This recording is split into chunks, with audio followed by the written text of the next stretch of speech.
Hey buddy, how the heck are ya? I'm Fastidious and welcome back to my channel. Now it's day number 20 in the free-to-play series, and it was another day of substantial progression, specifically in the dungeons. One dungeon, we actually made it to the final stage, and we cleared it. Think you can guess which one? Then how about we get to it? Fastidious. Fastidious. Alright guys, very quickly to start off, just a bit of housekeeping. First bit, in-game news. This isn't confirmed, but the original leak regarding the Yoshi the Drunkard fragment fusion that I'm very excited for, and I know a lot of you are as well, was supposed to be tomorrow. That's when it's supposed to start, March 16th. It's March 15th now. But if we look and we go in the events, also apologize, I'm still having this glitch where my events are super zoomed out. Same with tournaments. But you'll see there's 2 days and 10 hours left in this event, so basically 2.5 days. I think the event's going to start 2 days late. I have a feeling it's going to start on the 18th. Another reason is, you notice when I went to events, there's nothing else to choose from. Normally, the day before a fusion starts, we would get some kind of maybe if I go into tournaments, you'll be able to see, some kind of coming up soon banner. Yeah, so here, these are the tournaments that are done, but you'll see it would be coming soon tomorrow, in T-minus 9.5 hours or whatever, Classic Arena Takedown, and then there would be a featured picture of that fusion champion. And we're not getting those yet, so I think clearly Yoshi the Drunkard is not arriving tomorrow, probably the 17th, but my guess is the 18th. That's when it's going to come. Either the leak was wrong or there's been a delay. No biggie.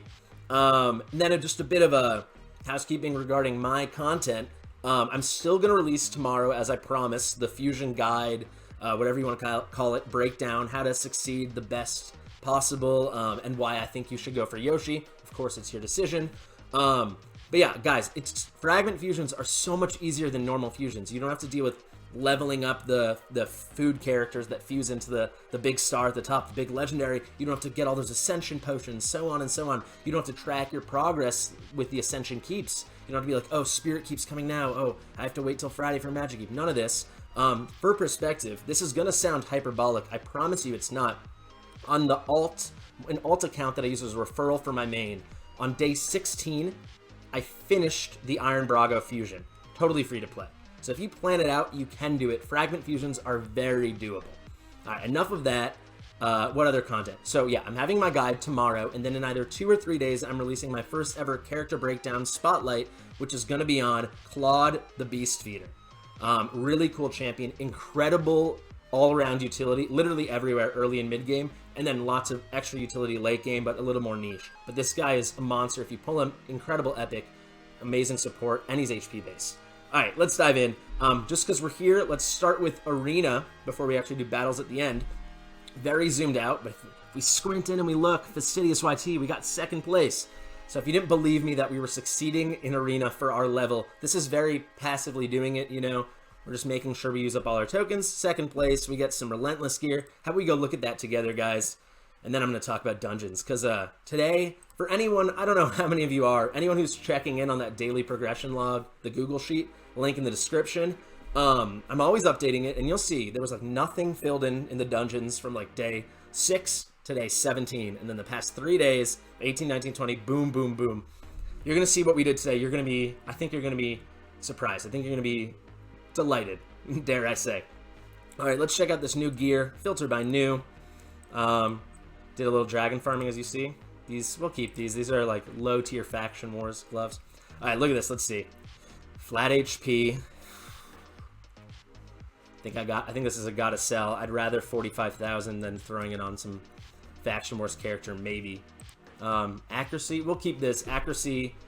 It's a niche kind of main stat for a chess piece, but it does have its place, and it has speed as a substat, even though the other 2 substats are subpar, suboptimal. We'll still keep it. Flat HP, but there's speed as a sub. I will keep this, and if it double or triple rolls speed, then we might keep it to use on lower tier champions. But this is something, if you sold it, I would not blame you. Oh, shoot, guys, I just realized Give me 1 second. My face must be in the way. I'm actually working in live software now, so I can actually just move myself as we talk. Thank you for your patience. Let's hop back in. All right, here, now you can see the substats. So this is the chess piece I was talking about, accuracy main, and then 1 speed sub, and then flat and flat on attack and defense. We'll keep it in case it rolls. I'm not gonna roll now, obviously, because it's not an artifact enhancement event. Enhancement event, that would be inefficient. Gloves, same deal. Resistance, at least, that's better than flat attack or something. We're just going to keep it another flat main here, like the boots, but this has speed as a sub. If we get a double or triple speed, it will have use. And then this is pretty good. I love crit, especially when it's paired with crit damage as a sub. I could definitely see this one having use if we have like a damage-dealing attack-based character that we want in Relentless. So this was a decent haul. I mean, I also just like doing well in tournaments. I never seek it out because we can't really afford to, quite literally, but also resource-wise. But it's fun when we get a win, or even a runner-up here, a 2nd place. All right, dungeons. Enough beating around the bush. If we go on missions here, unfortunately, Polarium Raid, they don't let me scroll backwards on the missions. Also, let me move my head back. Sorry, guys, new software, XSplit, for anyone who doesn't know it. Not used to doing this stuff live, so kind of cool. Okay, let's focus on the content. The one, like maybe 3 or 4 missions before that, we got a lot of missions done since last video, maybe like 5 or 6. But the first one was, I'd been waiting for it. We'd been gated because it was get 25 lesser potions from the Spirit Keep. So small green, small Spirit potions for Ascension. Waited, we knocked that out pretty fast. It came with some energy, I think. We also got an Ancient Shard along the way through other stuff. We did that, and we made it to, I'll show you, pretty happy, what I think is the first significant milestone in any Ascension Keep. We made it to stage 11. So stage 11, after 12 to 15, this is when the energy per run jumps up from 10 to 12, so it's more efficient, I think, at this point, until you're at 15 to just stay at 11. The drops, from my anecdotal experience, my individual perspective, I haven't seen like a drops at 13 being more significant than 11. I'd rather save that extra, 2 energy a run. So for every 120 energy, I'm getting 12 runs instead of 10 runs. I'd rather that. I think that gives us better chances than this probably small probabilistic increase by being a slightly higher run. Of course, stage 15, you're guaranteed at least 7 of these lesser potions, so always do 15 once you can get there. This was the least exciting place to progress. The next place was Ice Golem, because that was also in our missions. That was like 1 or 2 after the Spirit Potion mission, and I hadn't pushed an Ice Golem at all. I think we were at like stage 4. I was like, let's just do it now. We had energy. All the way to stage 11. I will say we had to manual stage 11. Pretty obvious. We jumped from 59-second run on stage 10 to 4-minute 57 seconds. But we got it. It's a cool milestone. Again, this is where the energy jumps up. The significant one, though, is stage 10. This is when it goes from 3 to 5 stars to 4 to 5 stars. So we're not getting worse than 4-star gear, because 3-star gear has no place in our account anymore. We're close enough to the mid-game. Probably still early-ish, but we're getting there. We don't need 3-star gear, even for random faction war filler. The next big milestone, of course, I talked about this probably 2 episodes ago, maybe 3, with regard to Dragon, is stage 13. Which, if I was interested in Ice Golem, we probably could build the team to get there. But this is when you start getting 6-star pieces. And the 4 to 6-star range lasts all the way from stage 13 to 19. And then, of course, stage 20, this is when you get the great jump, where you're guaranteed at least a 5-star drop. And then I think it's 75% 5-star, 25% 6-star. So this is huge. But that's... Stage 20 Ice Golem's a ways down the road. We're ramping up here, guys. Now we're getting into the nicer stuff. I'm going to go to the challenges, not the missions, the challenges. Let's look at this. Let's go to dungeons. We had all these finished except for Spirit Keep. We made it to stage 11, so we cleared stage 10. And then the last one, the only one that I was worried about, was this one right here. Clear stage 8 of the Fire Knight, Fire Knight's Castle. We actually did it pretty easily. We made it all the way to stage 10. I'll show you that just in case you don't believe me. But yeah, finish this. I wanted to claim the Void Shard with you guys. So let's do it. Cool. The next one is this fun Sacred Shard we have queued up. Let's see. A lot of these we can get really soon. I mean, I'll tell you right now, the big hurdle is going to be the stage 13 in the Fire Knight. No question. I think I know we're already autoing stage 13 of the Dragon's Lair. I'm pretty sure with really minimal effort, we could tomorrow be doing Ice Golem. Fire Knight... our team doesn't cut it right now for 13, I'm sure of it. I think we're stalling out at 9 or 10 until we get a new champ, or we bring up more champs up to 60, or just make our guys tankier, but we don't have enough multi-hitters, especially on the A1. Maybe we could manual it. I don't think this says auto. Maybe this could be sooner rather than later. Let's see if we feel like we need a rush for that Sacred. But let's quickly, before I get into the most exciting... Well, first, let me prove to you that I did do all the way Fire Knight Stage 10. Pretty cool. Not even a bad run. I did manual it. It was, I actually had to manual both of these. But I haven't tried it. I think we'd have a decent shot, especially if we were in Cardinal with her now Ascended, full res, and full turn meter move on a 5-turn cooldown. I think it'd give us a shot. Maybe I'll do a run or two of that next time a tournament comes along, and I'll let you guys know how we did. But yeah, I think we could definitely do it. I'm ramping up to the more exciting stuff. I'm going to make you wait 1 second longer. Let's just do a shard check-in. This is looking pretty good, guys. Summon Rush is going to be where I want to really make a push on those, push on the fragment pieces, the fragments that go into the Yoshi fusion. So we already have 9 Ancient Shards, and we have 2 Void Shards, and then a Sacred. Plus, depending on when the Summon Rush drops, how long it lasts for, I think there's a chance. Would not place a bet on this, but if it starts the 18th, we are now 10 days away from another Void and a Sacred. So I don't know if we'll need these, but if the Summon Rush, let's say, happens not this weekend, but the weekend after or something like that, it could line up, theoretically. So today's Monday. If it was next weekend, for sure. Not the weekend coming this week, but the weekend which follows, we should have even more shards. But even where we stand now, so 260 mystery shards. If we have to do them all, it's 260 points. Then these are 20 each, so that's another 180. So what are we talking? 440. Then these are 120 each, so that's 240. So that's doing a lot of math. 680, and then this is 500. That's 1,180 points right now. And we know champion training events are coming, and I'm going to be in dungeons. We're getting a lot more mystery shards. I say we're definitely reaching whatever that 1350, 1500 cap for the next chunk of fragments in the Summon Rush. And then for the champion chase, I'll break down when I think all these events are going to happen during the fusion, but there will be one Summon Rush, almost 100% sure, and there'll be one champion chase tournament. I would think the Summon Rush will be a week from now since the champion chase just ended, and then the champion chase thus will be 2 weeks from now. Champion chase I will not compete in. I'll just get the lowest threshold fragments. I think there should be about 5 fragments for, I'd say about 350. It should be a bit lower for me, for our account, because we're still sub 50, so we should be in an easier tournament group. I'm actually worried we might be over 50 by the time that comes, but I don't think so. I'm hoping it still slows down. All right, I've made you wait long enough. I think this is so cool. Maybe you guys will think this is underwhelming. I'm sure the thumbnail will give it away, but we cleared stage 15 of the Minotaur, and we did it on auto.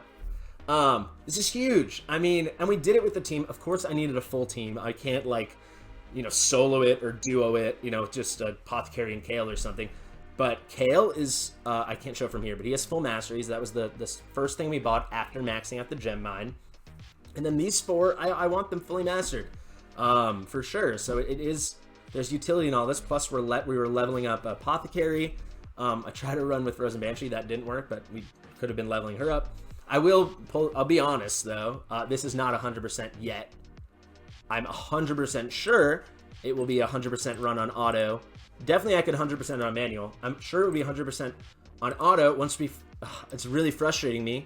Look at this. 3 books away, but no books have gone into the A3. This is his best move. I mean, well, this and the heal and the A2, but this is what's going to speed us along, and this is what's going to let us turn cycle. This is what's going to let him getting more heals off, but also, Cardinal doing it. But we're like right on the cusp of a full auto 100% Minotaur's run. I think it's really cool. I don't know, like, of course it's not like endgame, but it is kind of endgame, right? We've maxed out this dungeon. We now will only farm on the stage with the highest drops. 6 to 12, what are they called? I always forget. Divine Scrolls when the time comes. And I mean, talk about getting the first 2 tiers of masteries for new champions. 24 to 32.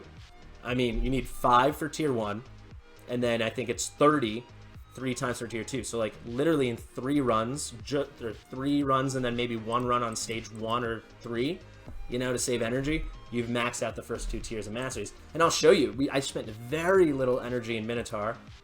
We actually had stalled out at 13, I want to say, and then today I finally pushed to 15 because I thought we were ready. Look at this, all these guys now. I mean, Kale, of course, we bought his masteries, but then Apothecary, first 2 tiers.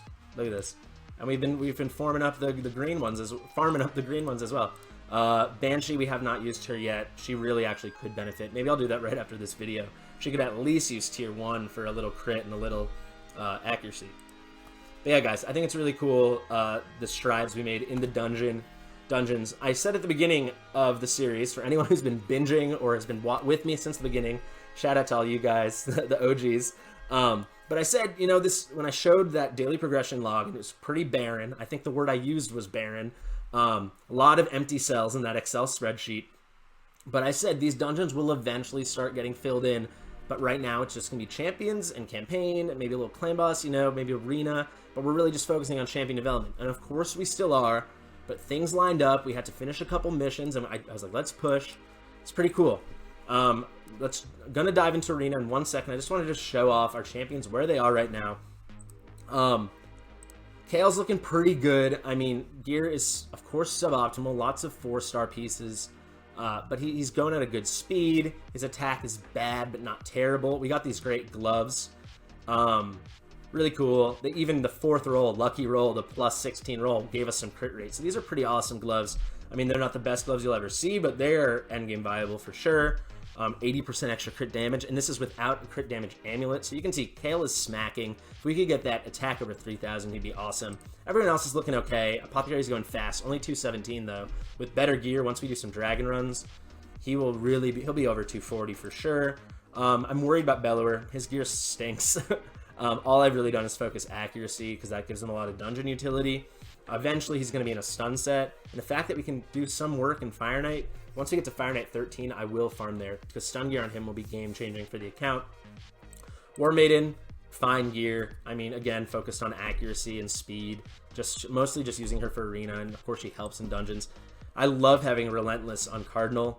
You see here 2+15 pieces waiting for that artifact enhancement, which I'm sure will line up with the fusion. Gotta be prepared, guys. Video coming tomorrow on how to prepare yourself best for the Fragment Fusion.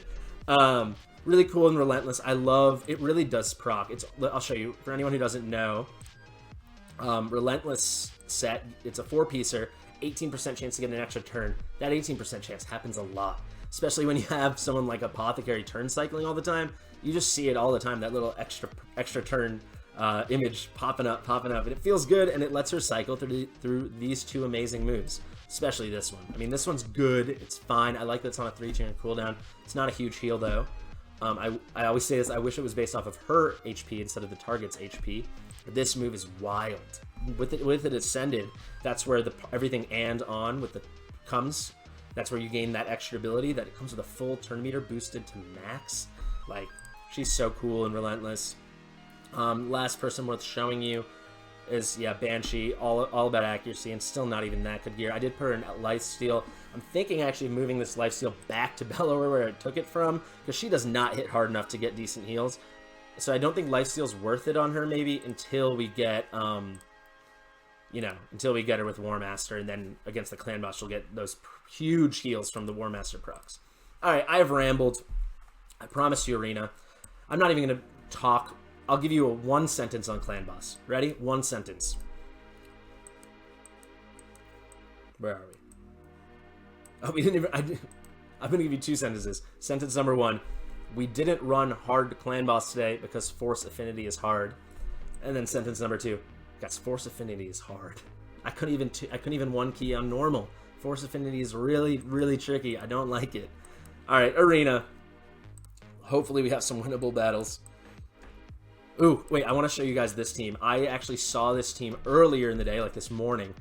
How is this team in Silver 1? I mean, it's pretty poor composition, but like 120 team power, 2 legendaries, a beast of an epic, and the best starter in the game. It's like, arena's broken. We all know it, but arena is broken. All right, can we win any of these? Look, a Krisk, like, come on. Let's see. What is Battle Stages Aura? I think it's 19%. Yeah, same as the Haikatune Aura. I'm really scared of these big Speed Aura teams because our little Spirit Host-led team does not cut it. We could maybe win this one. What is this? Just like a 30% all battles or something? 33% all battles. Yeah, we have a shot at this one at least. We're definitely going to outspeed him. What bothers me always with Seeker, and I honestly have thought about what would it be like to build a War Maiden just for Arena with no crit, just for facing Seeker. because what's really frustrating for anyone who doesn't know, Seeker's passive, I think it's on a 5-turn cooldown, but of course in Arena it will proc right away. If he's hit with a crit, he gives AoE buff to his whole team, big version decreased defense. So I'll be honest, I don't want... The ideal situation is that War Maiden crits here on Zargala, crits here on Suzerain, crits here on Kale, and then a weak hit or something. Well, not possible for a weak hit, but just a normal hit against Seeker. But look, she crit, and then they get all these big defense up, which just negates immediately her defense down. But I think we'll hit hard enough with Kale. With those big gloves. Sit down, boys. Cool. Let's do a refresh, see if there's anything worth our time. Look at these teams. They're hard. Hard teams. I don't like hard teams. I just want easy wins. Every day, both on the videos and to myself a million times, just in the morning when I'm playing, when I wake up, I'm saying I'm not going to face a high Katoon team today. I'm not going to face a high Katoon team because she's fast. She's like as fast as Apothecary, and she's got a much better aura than Spirit Host. But I just do it anyway, and then I lose. Yep. I feel like I'm like should be put in Facing High Katoon Anonymous or something. I know better, and then I can't help myself. I guess I love to get beat down by this character. There must be one that we stand a chance in before we sign off. All right, let's try this one. This is going to be hard. I mean, we force characters, force champions to fight against are our hardest, but at least Mausoleum Mage, not a big damage dealer, and then Oathbound can hit hard for a defense-based champion, but we'll see. The issue here, though, Seer is going to kind of negate War Maiden's defense down. It almost makes me... Let me check really quick the speed. Almost makes me want to replace her with, with Bellower, because then at least we get the small version decrease attack, and that can't be fed off. So that's 182.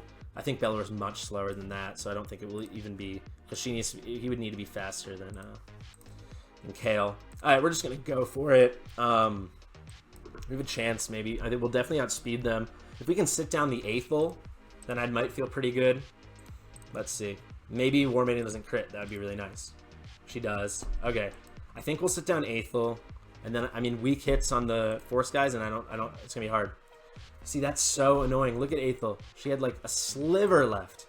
All right, we're going to throw a heal on Kale, obviously, I guess. But then Aethel's in life, so she's just going to heal back up. I guess we target her and hope for some crits. Yeah.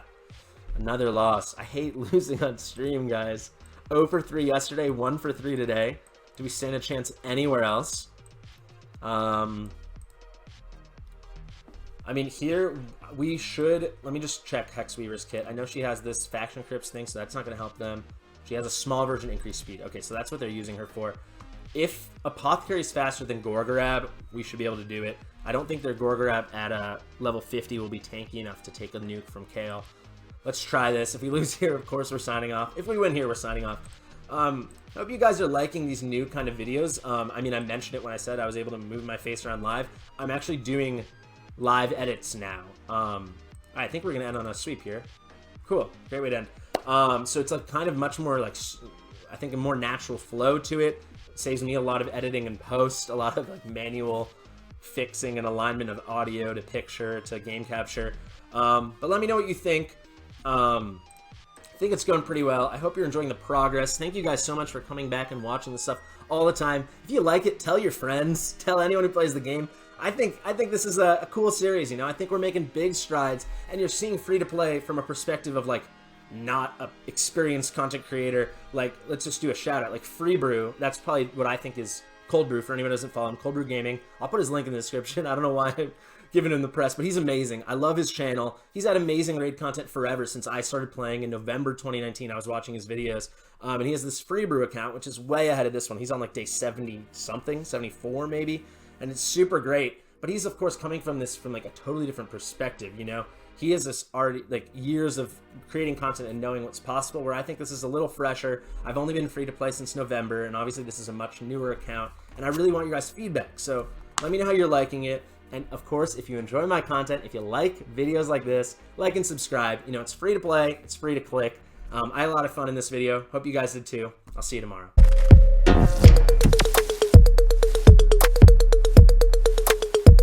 Fastidious.